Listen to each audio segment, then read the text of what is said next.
So today is a special day, and the main reason for this is because not every day do I get to talk about a phone that I personally used as a main device. And even up until last year, I've been switching on and off, and I pretty much primarily only used phones for the most part. I never really bought brand new phones. Well, I bought brand new phones, but I never used them until I bought the 11 Pro. And even then, I switched back to my iPhone 10 like a week or two after, just because I didn't feel good about using a brand new phone, and I eventually switched back to my 11 Pro because it was a waste of money if I didn't use it, to be honest. But with the iPhone 10, this device, when it first came out, I was literally thinking in my head, I was like, how much could Apple go further? And obviously looking now, they can obviously go further than this, but the craziest thing is that I also thought in my head, this is the most expensive iPhone that they ever made, the $1,000 device that we were hoping they would never do, but they did. But I was thinking in the back of my head, also besides how expensive that phone was how cheap will this phone get in the future? Because at some point,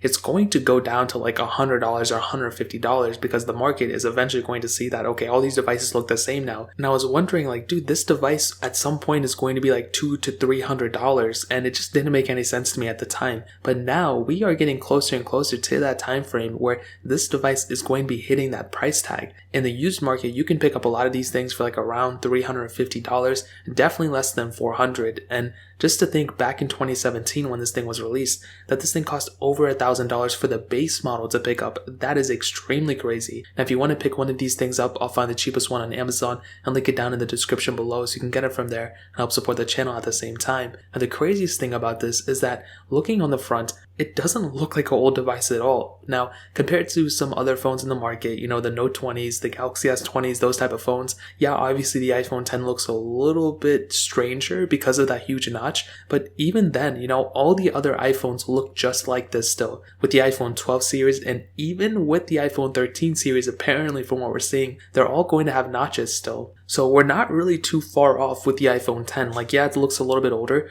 but it doesn't really look that much older when you compare it to other iPhones. Now, that 5.8-inch Super Retina OLED display I think still looks pretty good in the later part of 2020. We haven't really seen too many crazy differences, if I'm being completely honest. I know some people say there are. I personally have never really seen too big of a difference. Maybe the new ones are brighter, but other than that, I think this panel still looks very beautiful, and that's really pretty much why Apple is still selling this screen, and they're still, you know, using basically the same design for their new iPhones, is because it works. You know, why change something that still works and people still buy? Now, you do have that notch with Face ID, perfectly fine, but again, it would have been nicer if it had Touch ID, but there's really nothing we can do about it there. On the bottom, a lightning port, and on the back, a glass back, which I personally do like. You know, I feel like it looks good, and I always prefer glass backs more than the plastic backs that we've been getting on some Galaxy phones, like the Note 20, the base model, and also the Galaxy S20 FE. I don't know what they're thinking there. It's a very strange thing. I hope they never do it, but again, we have no control over it. And the phone still feels very premium. It doesn't feel cheap at all. You have IP certification on it, which is really cool, and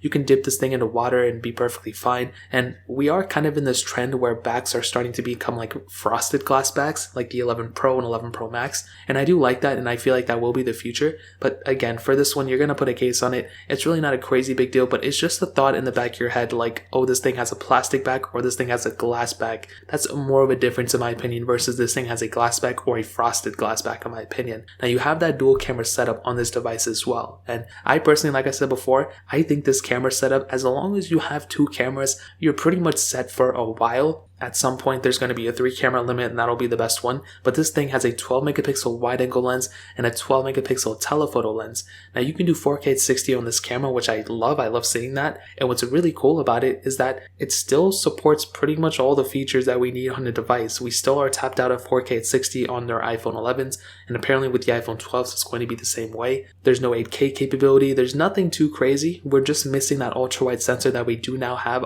on our newer iPhones. But again, like I stated, I think for a majority of people out there, the camera quality is going to be perfectly fine for a lot of people. I don't think anybody's really trying to shoot like, you know, crazy 4K videos and post them on YouTube all the time. I think there's a very small, you know, minority who wants to do that. I think a majority of people are just taking snapshots or going on Facebook Live or posting a photo from Instagram here and there and grouping up with their friends and doing FaceTime calls and stuff. Like, I honestly think that's what a majority of people are doing. And for that specific task, this camera can totally handle it. I mean, it has a 7 megapixel front facing camera. You're not going to be able to do like crazy cool things and stuff, but if you're making TikTok videos, if you're doing all that kind of stuff, like I've seen people make like use an iPhone 6 for some really decent TikTok videos and things that went viral. Like it's pretty insane, but it doesn't really matter about the camera at that point. Of course, if you're going down to like an iPhone 6 or 5S, the camera quality will be noticeably different, but something like an iPhone 10 compared to an 11 Pro, you have to look pretty close in my opinion. And as long as the lighting conditions are good, all the photos that you're going to take from an iPhone 10 are going to be good for the most part. And I've even done a ton of camera comparisons between these things too, and the exact same case is there. I feel like the camera quality is still, holding up extremely well on the iPhone 10. So when it comes down to the camera, even in the later part of 2020, I personally still like it, and I think it actually holds up extremely well. And with iOS 14, like I stated before, we actually do get some new features within the iOS 14 camera set up on the iPhone 10, and that's another huge asset of this device. That is something you can go and change the video resolutions now in the stock native app in iOS 14, so you don't have to go and use a different app or anything like that, which is really cool. So that's another reason why the iPhone 10 really holds up, not only in the camera department, but in the software department, because this thing is still getting software updates for the time being. And what's even cooler is that if you're into it, the checkra and jailbreak kind of is supported with this still. It will be at some point, not right now, but if you want to jailbreak this thing, you can go and checkra and jailbreak it, which I haven't even talked about in a while. But software-wise, this thing's going to be lasting for a couple more years as well. It's kind of hard to say, but I've stated before, I'm pretty sure this thing is going to be getting the same exact software versions as the iPhone XS. I think I've been pretty much saying it since 2017 when this phone came out and I started comparing it. So again, I don't know for 100% fact, but if I had to say it, I would probably estimate that it's probably going to get, an extra year of software experience than we would have gotten, if it didn't. So that pretty much covers it up in the software department, and even in the performance department, this thing still has that Apple A11 Bionic chip, hex-core CPU, and 3 gigs of RAM. Now with those specs, you might think like, oh my god, this is too slow of a device. How can you have a phone with 3 gigs of RAM in 2019 or whatever? In 2020, actually, I'm missing out. But what I can tell you is that for sure, this phone's experience, it may not be the fastest phone out there. It definitely is not the fastest phone at all, but it's definitely a very smooth phone. When I'm using a phone like a Galaxy Note 20 Ultra or S20 FE or something like that, or even like a OnePlus 8 or something, these phones just aren't as smooth as something like on an iOS. If you can go on an iPhone 10 even, I'm getting a smoother experience on that type of phone than these newer Androids. On the contrary though, these newer Androids, even like last year Androids, are fast. These are some of the fastest phones out of that year. So I can't really hate on it. If you're somebody who likes smoothness, then iOS is definitely the way to go, especially in iPhone 10. If you like speed and, fast speeds, you don't care about the transitions and all that stuff, obviously Android, especially with the S20 FE or Note 20 Ultra, those are the definitely better ways to go. But I think with an iPhone 10, really anything I did with it was perfectly fine. As I stated before, and you're probably getting bored of hearing this, but iOS 14 may have taken a toll on the speed, but I don't think it was like a crazy, like, oh my god, this thing is unusable. It may be a little bit slower, but it's going to be getting better over time. And that is something that is very important for me to note. If you're going day to day, to even remind you, I was using this thing pretty much all of last year for the most part, and I recently just stopped using it even less than a year ago. So I think this phone, even at that point, still held up extremely well. I do a ton of videos of this phone on my second channel, and performance wise, it handles everything I throw at it. And I think, I never really felt like this phone was extremely slow. You only notice that when you're comparing it side by side against another device. And when I did my initial comparisons, even this year when I did them, yeah, the iPhone 11 Pro is faster and stuff, but the iPhone 10 is still a very fast phone in my opinion. So in terms of performance, that really pretty much covers it up. Now ending it off with the battery life, this thing has a 2716 mAh battery, and it has wireless charging, which is cool. It supports fast charging, which is expected, but it's definitely, I think, the most average part about this device. It's not like something that's going to knock your socks off, and I said the same thing about the iPhone 8 Plus. It's not a great battery life, and it's not, a bad battery life. It's a good battery life. When I was using it on a daily basis,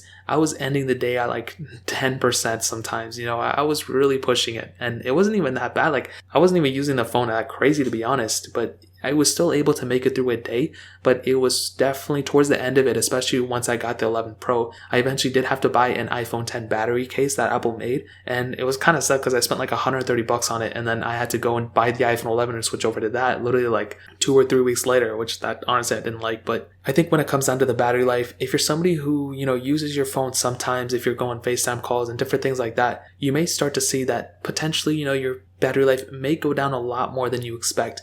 But if you're not using your phone that much, if you're just kind of, just checking things here once in a while, going on TikTok and Instagram and stuff and just kind of moving on, then I think you're going to have probably decent battery life. You're going to probably be able to finish the day at like 30%. But again, depending on your usage, it's totally going to vary. Obviously, that's expected. I don't even know why I said that. But personally, for me, I was kind of pushing it towards the end of, me using it. And I was probably like going to kill it every single day once iOS 13 officially came out. But luckily, I switched over to my iPhone 11 Pro once that came out. So to kind of sum up this video and to answer the question, is the iPhone 10 still worth it in the later part of 2020? I think this phone right now, before the iPhone 12s come out, is still a great phone. And I think even after the iPhone 12s come out, it's still going to be a great phone. But depending on when you buy it, I would recommend waiting until the iPhone 12s come out. If you're watching this, eventually when the iPhone 12s are out and everything, then obviously go for it. You got it until in like another year once the iPhone 13s come out. But I think for a majority of people out there, like I stated, the iPhone 10 can fill the need of 99% of things that you want to do with the device.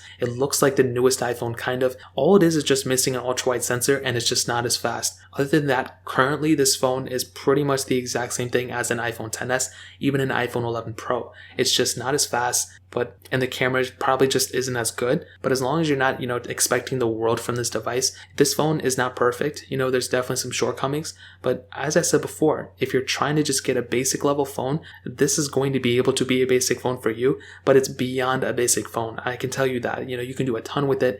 And on top of that, this thing does support that checkering jailbreak, which is something that not a lot of phones support. And this is the newest and latest iPhone basically that supports that jailbreak. So if you're into that, you can customize this phone however you want to once the checkering jailbreak is supported on iOS 14. It already is for the iPhone 6s, and that is something that is very, very important for me to note. Whether you like it or not, you have that capability of doing it, which is very important. This phone still feels extremely premium in the hand. The screen is amazing. The performance is still pretty good. The camera is good. The battery life is good. It's IP certified. And like I said before, there's just not a lot to hate on it. It's not perfect, but I think for the average person out there, and even for somebody who wants, a little bit more from their device, this phone will be able to handle it for sure. So that really pretty much covers it up for the most part. If you guys have any other questions or anything like that, let me know in the comment section as well. Hit the like button, that means so much, but definitely hit that subscribe button. Every single subscriber that we get really does count, so it means so much if you guys could hit that. Also check out the other links down in the description as well. My Twitter, my Instagram, my second channel. More importantly than everything else, I love every single one of you guys. Hopefully I'll catch you guys in the next video. Peace out till then.